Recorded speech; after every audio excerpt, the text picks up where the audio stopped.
কিছু পাইতে হইলে কিছু দিতে হয়। ৩৫ বছর জীবনের মূল্যবান সময় শুধু দেই নাই, আরো কত কিছু দিয়েছি, ইতিমধ্যে সংক্ষেপে বললাম।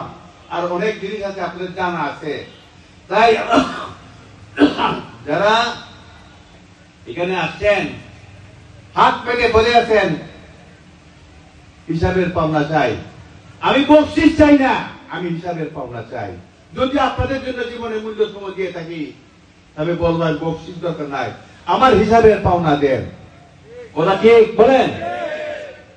আমি আপনাদের জীবনে মূল্যবান সময় দিয়ে কষ্ট করছি, পায়ে পায়ে হাঁটছি, সংঘর্ষ শক্তিশালী করছি, মানুষের বিপদ আপদে মানুষের পাশে দাঁড়াইছি, এলাকার উন্নয়ন করেছি।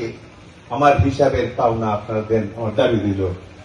আর যারা আছেন তারা পরামর্শ দিন, আগে দেন তারপরে চান, আগে কিছু দেন তারপরে চান।